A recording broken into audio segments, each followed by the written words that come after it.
এইটো হ'ল ৰাতিপুৱাৰ নাজাৰা আপোনালোকে চাব পাৰে আমাৰ ঘৰখন কিমান নতুনকৈ আগবাঢ়িলে সেইটোকে আপোনালোকক দেখাম তো বাইকত তেল পুৰা চিগনেল মাৰি আছে তো গৈ আছোঁ ৰাতিপুৱা আৰু ওলায়ো বাইক চলায়ো ভাল লাগে ৰানিংটো দূৰে কথা মাৰিব নোৱাৰোঁ বহুত গাধা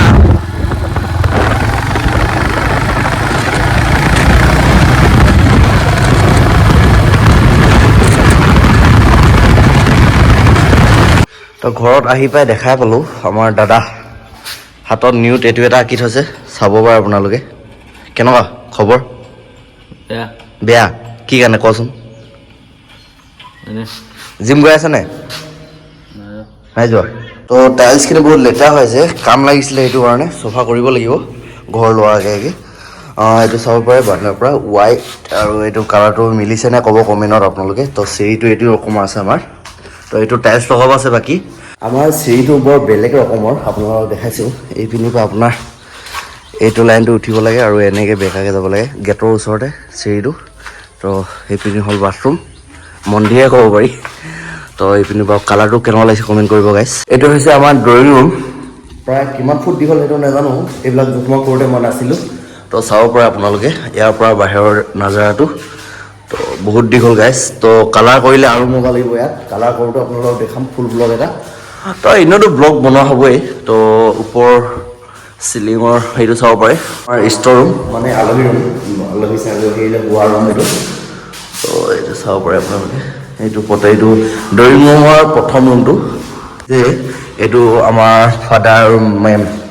মেম মানে মা চাব পাৰে ফ'ৰ চিলিঙৰ ডিজাইনটো ইয়াৰ বাহিৰৰ নাজাৰটো চাওক কি ধুনীয়া এইপিনি আমাৰ কিটচেন পাকঘৰটো হ'ব দেখাম তাৰপিছত এইপিনি হৈছে মোৰ ভণ্টিৰ room this is my room এই মোৰ ৰুমটো একেবাৰে লাষ্টত এইটো ফ'ৰ চিলিঙৰ জিয়াৰ নাই হৈ এতিয়ালৈকে ৰং ক্লিয়াৰ হৈ গ'ল প্ৰটিন মাৰি তো ভিতৰৰ কালাৰ বেলেগকৈ মৰা হ'ব তো এইপিনি পৰা চাব এইপিনি মই চিৰি দিম মোৰ ৰুমত আহিব পৰাকৈ তো বাহিৰৰ নাজাৰটো চাব পাৰে আৰু আমাৰ পানী ইয়াত বহুত বেয়া আমাৰ এইপিনি জ্যোতিনগৰ পিনি মানে এইপিনি পাৱাৰ হাউচ পিনি শদিয়াৰ পাৱাৰ হাউচ বুলি কৈ থাকোঁ মানে পানী এতিয়া বহুত মানে প্ৰায় 65 ফুট তল পুতিবলগীয়া হৈছে নৰ্মেলকৈ এনে 45 ফুটে 65 ভাবি চাওক মানে এনে নৰ্মেলকৈ মানুহে নোৱাৰে মেচিনৰ দ্বাৰা পুতিব হ'ব তো এইটো হ'ল আমাৰ পাকঘৰ ইয়াতে থাকিব টেবুল ডাইনিং টেবুল তো ইয়াতে হ'লটো কিটচেন ৰুম আমাৰ মাহঁতৰ কাৰণে যি কি নহওক গেছ ঘৰখনত পাকঘৰটো মেইনকৈ লাগে মানে ভাল যিমান পাৰে মানে ভাল কৰিব লাগে কিন্তু তো ওপৰ মহলৰ নতুনকৈ চট দিয়া হৈ গ'ল এইটো দুটা ৰুমৰ কাৰণে এইটো এটা ৰুম সেইটো এটা ৰুম বাকী এই ৰুমটো দাদাৰ হ'ব বাকী ইয়াত আমি এটা ভুল কৰিলোঁ গাইছ চট দি দিব লাগিছিলে আমি ইয়াত টিং খুৱাই দিয়া হ'ল কিন্তু তো এতিয়া উপায় নাই ইমান পইচা খৰচ কৰাৰ পিছত আৰু নেক্সট একো চাই লওক পিছলৈ কি হয় এইখিনি অলপ চলি লওক তো ইয়াত চব তাঁত বৰি আছে বহুত দিনৰ মূৰত এনেকুৱা দেখিছোঁ গাঁৱত দেখোঁ আগতে আমাৰ ইয়াৰ পৰা ভিউটো চাব পাৰে আপোনালোকে চব সেউজীয়া মানে পথাৰেৰে আৱৰি থাকে চাব পাৰে আপোনালোকে একবাৰ দেখাইছিলোঁ আপোনালোকক ব্লগ এটাত আৰু এটা ডিজাইন দেখাইছোঁ আপোনালোকক ইয়াত আমাৰ ষ্টাৰ বনোৱা হৈছিলে প্ৰথম ভাল নালাগিলে কাৰণে আমি জাপি বনাই দিলোঁ সেইটো চাব পাৰে এইপিনে এটা আৰু এটা বনাব আছে এইপিনি চাইডে সেইটো কালাৰ কৰি থোৱা আছে যিমানখিনি পাৰোঁ দেখালোঁ আপোনালোকক ঘৰৰ কিমানখিনি কাম আগবাঢ়িছে তো প্ৰায় 15% মান কাম আছে এতিয়া ৰঙৰ কাম ইমানটো ক্লিয়াৰ হোৱা নাই ভিতৰৰ কামবিলাক আছে দেখিছে আপোনালোকে তো ফ'ৰ চিলিঙৰ কামবিলাক আছে কাইনৰ কামখিনি আছে তো সেইখিনি মানে বাজেটটো একেবাৰে লাগে সেইটো কাৰণে অলপ লাহেকৈ কামটো পিছুৱাই দিয়া হৈছে প্ৰায় ঘৰটো কেতিয়া ল'ম ঠিকনা নাই মানে সোনকালেও হ'ব আছে দেৰিকৈ হ'ব আছে তো এতিয়া মই যাওঁ গাঁৱলৈ বুলি ওলাইছোঁ তো তাত কাম কৰা মানুহকেইজনে অলপ গৰম কাপোৰ লৈ লৈছোঁ ঘৰত থকা তো ভালে কাপোৰ মই অলপ সৰু চাইজ হ'ল তো এতিয়া দুদিনৰ পিছত আমাৰ মা আহিলে ঘৰত একেটা ড্ৰেছকে পিন্ধি আমনি লগা নাই নে দে ভাত বনাই থোৱা আছে নে গাঁৱত ইয়াতো সেইদিনাখন চব্জিখিনি সোমাই আছে তাত তো যাওঁ গাঁৱলৈ চাব আপোনালোকে বলক নমস্কাৰ গাইছ মই পালোহি বৰ্তমান আমাৰ গাঁওখনত তো এতিয়া মই কি কাম কৰোঁ আপোনালোকক দেখাম তো পাপাই ঘৰত গ'ল তো এতিয়া ইয়াত আছে আমাৰ কাম কৰা মানুহকেইজন নেচাৰৰ সৈতে আৰু ভিতৰত আছে অলপ লেবাৰ কেইজন তো এতিয়া ভিতৰত গৈ এইটো হ'ল আমাৰ ব্ৰইলাৰ ফেক্টৰী তো আপোনালোকক একবাৰ দেখাইছিলোঁ বনাই থাকোঁতে তো এতিয়া বনাই মেলি কমপ্লিট সেইপিনে আলু খেতি কৰিছোঁ আপোনালোকক দেখাম একবাৰ তো বলক ব্ৰইলাৰখিনি চাওঁগৈ কিমান ডাঙৰ হৈছে লগালগ বাহিৰৰ পৰা আহি ভিতৰলৈ যাব নোৱাৰি তথাপি মই কিনাৰ পৰা আপোনালোকক ভিডিঅ'টো লৈ দেখাইছোঁ ব্ৰইলাৰখিনি অনাৰ প্ৰায় 25 ডেজ হ'ল তো আমি আৰু 15 দিন ৰাখি ব্ৰইলাৰখিনিক দিব পৰা হ'ব তো বাহিৰতে আমি মেডিচিন থওঁ বাহিৰৰ মানুহখিনি সোমাবলৈ পটাছ বুলি কয় যোনটো বস্তুক তো আজি চাব পাৰে অলপ ডাঙৰ হৈছেগৈ তো লাহেকৈ দিম আৰু ব্ৰইলাৰখিনি চালেই আপোনালোকে বাকী ইয়াত আলু লগোৱা হৈছে নিচাৰৰ কাম কৰি আছে এনেকৈ মাটি খহাই আছে মানে অলপ ডাঙৰ হ'লে গ'লে মাটিখিনি পোৱাব লাগেতো আৰু প্ৰায় 3 বিঘা বা 2-3 বিঘা ওচাচি মাটি খেতি কৰা হৈছে নেকি আলুৰ কেইদিনমান ছাগলী গৰুৰ কাৰণে বহুত দিগদাৰ হৈছিলে তো এতিয়া চব পিনি জেওৰা ভেটি দিয়া হ'ল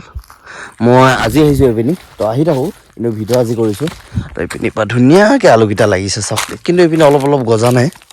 মাজৰখিনি ভালকৈ লাগিছে চাওক এইপিনিৰ পৰা সেউজীয়া দেখি আছে তো সৰিয়হ খেতি প্ৰায় 10 বিঘামানৰ কৰা হৈছে নেকি মানে মাটিৰ হিচাপটো ইমান নাজানো মই যিমানখিনি মানে আন্দাজ ধৰিব পাৰোঁ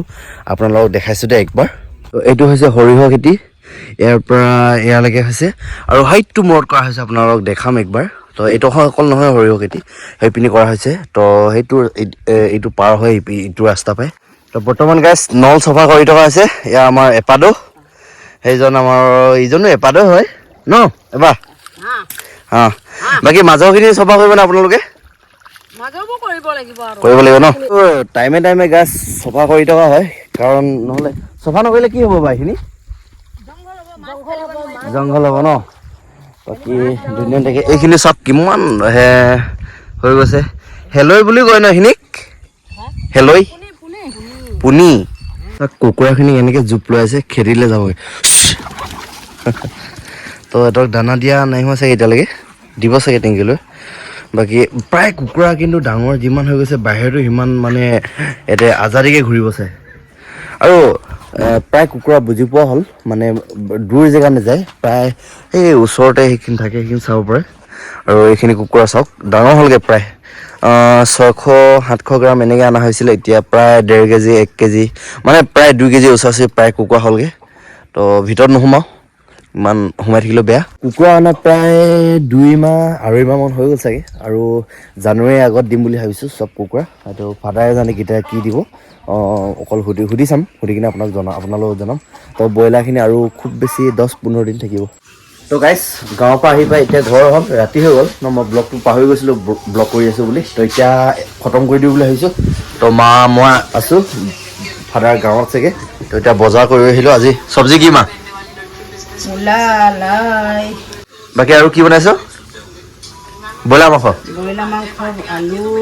ব্ৰইলাৰ বেছি খাইছোঁ মা শকত হৈছ অলপ কমা স্বাস্থ্যটো অ'কে তো আজিলৈ বাই বাই গাইছ কাইলৈ আকৌ ষ্টাৰ্ট কৰিম যদি ভিডিঅ'টো চাই ভাল পায় লাইক কমেণ্ট শ্বেয়াৰ কৰি দিব তো নেক্সট ভিডিঅ'লৈ ৰখি থাকক তো বাই বাই